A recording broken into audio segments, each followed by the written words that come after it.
समस्त भाई भौणी मान को नमस्कार। प्रेज द लॉर्ड जे मसीह भाई भौणी माने आशा करे आपण माने खुशी रे अछंती। सेति पय आसंतु आज आमे देखिबा ईश्वर को जीवंत वाक्य आदि पुस्तक अध्याय 29 रु देखिबा 29 रो 15 पद रु देखिबा। अनंतर लावन याकूब को कहिला, तुमे मोहर कुटुंब बोली कि बिना बर्तन रे मोहर दास्य कर्म करिवो, एणु कि बर्तन नेब ताहा कुह। देखो जिते बेले रेबिका निज छोट पुओ याकूब को कौन कर निज भाई घर को पठाई अछंती, कारण निज बड़ पुओ एसब कौन तांको सान भाई याकूब को बध करने चाहूँगी। तो से सकाशु से जिते बेले निज कुटुंब निज मामू घर को जाई अछंती, सही समय कौन होठारे से निज मामू पाखक जाइथिबा सकाशु से माने जानिबा को पाइले जे यह होछि आम भौणी रेबिका संतान। तो से माने निज घरे ताको रखिबा पई कहउछंती एवं से कहउछंती कि कोन तुम एठारे बिना कारण रे कोन हमर दास्य कर्म करिवो कि बोली। जदि बिना कारण रे करिवो, बिना बर्तन रे दास्य कर्म करिबा पई चाहुअछ ताहेले कुह बोली। सही लावनर दुई कन्या थिले, ज्येष्ठार नाम लेया, कनिष्ठार नाम राहेल। लेया क्षीणाक्षी मात्र राहेल सुंदरी और रूपवती। देखो एते बेले जो मामू को घर को जिते बेले जाई अछंती लावन को घर को, लावन कौन अछंती दुईटी एठारे कन्या माने अछंती। जनकर नाम हैला लेया एवं जनकर नाम हैला राहेल। एवं राहेल बहुत सुंदरी एवं रूपवती थिले। आउ याकूब राहेल को प्रेम कला, एथि निमित्त से उत्तर कला, तुमर कनिष्ठा कन्या राहेल निमंते मु 7 वर्ष तुमर दास्य कर्म करी। देखंतु सान जिते बेले तांको झियो को से प्रेम करूछंती, तो से तांको झियो सकाशु से एठारे 7 वर्ष कौन करबा पई चाहउछंती, दास्य कर्म करबा पई एठारे याकूब चाहउछंती। तहिरे लावन कहिला, अन्य पुरुष को दान करबा अपेक्षा तुमको दान करबा अधिक उत्तम, मो निकटरे थाओ। से मध्य एथि पई कोन होउछंती राजी हे जाउछंती एवं से ठीक अछि एठारे तुमे कोन कर दास कर्म कर बोली से कहउछंती। एही रूपे याकूब राहेल निमंते 7 वर्ष दास्य कर्म कला। पुनि राहेल प्रति ताहार एरूप प्रेम थिला जे कि सही 7 वर्ष ताहा प्रति केवल अल्प दिन परि बोध हैला।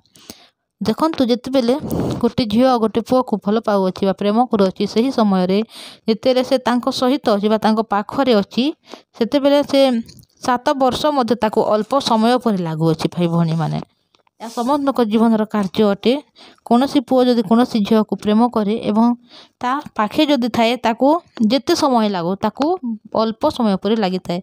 तो यही विषय मध्ये एठारे लेखा जाई अछि कि जेते बेले 7 वर्ष एठारे रही कोन करि से दास्य कर्म करू अछंती याकूब, हेले सुधा ताको अल्प दिन पर लागु अछि, कारण से राहेल को से भल पाउ अछंती।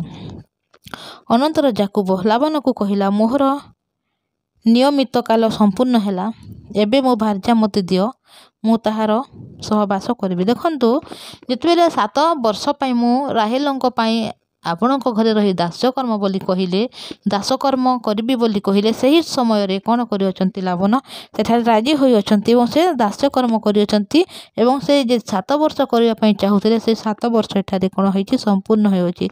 सही समय रे याकूब निज मामू बा लावन को कहि अछंती कि मु जेउ 7 वर्ष दास्य कर्म करिबा पई कहिथिली सही कालटा कोन हैला संपूर्ण हैला, एबे मु भार्या मते दियो, मु ता सहित कोन करिबि बाहा हेबि। तहिरे लावन सही स्थानर समस्त लोक को एकत्र करी भोज प्रस्तुत कला। संध्या काल से अपना कन्या लेया को घेनी याकूब निकट को आनिला, पुनि से ताहार सहवास कला। देखंतु एठारे कोन होईची निज मामू लावन कोन करि अछंती, से निजर सही झियो जो जहा कि राहेल को देवा बदल रे एठारे कोन करि अछंती से लेया को देई अछंती एवं से कोन करि अछंती तांको सहित से कोन करि अछंती रहु अछंती। आ लावन अपना कन्या लेयार दासी हेबा निमंते शिल्पा नामनी अपना दासी की देला। देखंतु एठारे शिल्पा बोली गोटे दासी मध्ये दे अछंती। मात्र प्रभात हुअन्ते, देख से तो लेया तहु याकूब लाबान को कहिला तुमे मो सहित ए कि व्यवहार कल मु कौन राहेल निमंते तुमर दास्यकर्म करिना तेबे कि हेतु मते प्रवंचना कल।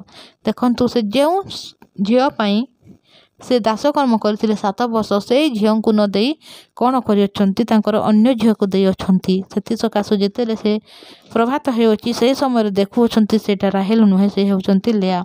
तो से निज मामू बा निज मामू को से कहू अछंती कि तुम यह कि करी अछ मु कौन ए झील पाई 7 वर्ष काम करथिली कि मु तो राहेल पाई 7 वर्ष काम करथिली हेले तुमे काहे कि मते एते प्रवंचना करू अछ बोली करी से लाबान को कहू अछंती। तहिरे लाबान कहिला ज्येष्ठ थाउ थाउ कनिष्ठा को दान करबा आम मानकर देशाचार नुहे एहार सप्ताह पूर्ण कर। तहि उत्तारे जेबे आउ 7 वर्ष मोहर दास्यकर्म करिब तेबे अन्य कन्या को ही तुमको दान करिबि। देखंतु से कहउछंती कि जेतेले बड़ झील थाई थाई आमे छोट झील को केबे मध्य देबु नाही सेति सकाशु मु यह करी अछि एवं सान झील को जदि तुमे चाहू अछ ताहेले कोन कर आउ 7 वर्ष एठारे कोन कर दास्यकर्म कर बोली से लाबान कहउछंती याकूबंकु। एवं तहिरे याकूब सही प्रकार ताहार सप्ताह पूर्ण कला पुणी लाबान ताहा सहित आपना कन्या राहेल को विवाह करदेला। देखंतु से मान तेले 7 वर्ष काम करू अछंती दासकर्म सही सकाशु कौन हैला से तांकर कनिष्ठा कन्या अछंती राहेल तांकु मध्य तांकु विवाह कर दे अछंती एवं से तांकर पई गोटिए दासी मध्य देउछन ताहार नाम हैला बिलहा। तहु से राहेल मध्य सहवास कला और लेयाଙ୍କ ଠାରୁ राहेल को अधिक प्रेम कला पुणी आउ 7 वर्ष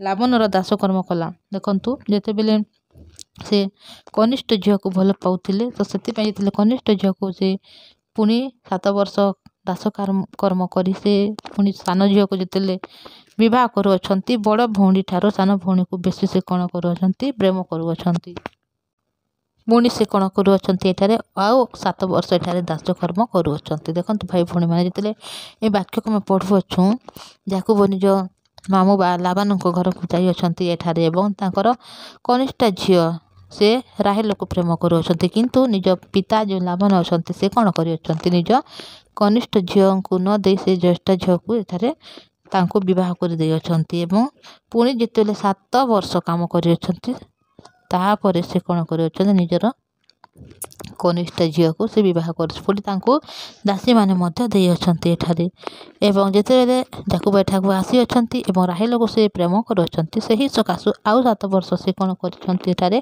दासकर्म करी अछंती एवं से एठारे पुणी केते वर्ष है एठारे रहू अछंती पुणी 7 वर्ष। तो आमे धीरे धीरे कर समस्त विषय को देखिबा भाई भौणी माने। तो आज मैं एतिकी कहूची आपण पूरी चैनल को सब्सक्राइब करंतु जहाँ द्वारा समस्ते वाक्य को शुणा पारे एवं जिते प्रथम वीडियो अपलोड हो आपण निकट को जीव एवं आपण सह परिवार को परमेश्वर आशीर्वाद करेंगे जिते आप वाक्य शुणुंट समस्त अनुग्रह को पाँच कारण वाक्य ही जीवन वाक्य ही समस्त विषय अटे। ये पृथ्वी अच्छी या क्षणिक किंतु वाक्य जे आम हृदय जिते रक्य ही आमको स्वर्ग राज्यर अधिकारी कर स्वर्ग राज्य को आमको नहीं जीव। तो आसतु आज आम प्रार्थना करवा। धन्यवाद दोषी मंगलमय पवित्र परमेश्वर पिता तुम्हें संभाली रखिल प्रभु तुम जीवन तो वाक्य को आज दे प्रभु। हाँ पिता तुम्हें आमको एत प्रेम कर जहाद्वारा तुम एकमात्र पुत्र को दान कल जहाद्वारा द्वारा आम कौन हो स्वर्ग राज्यर अधिकारी होइछु।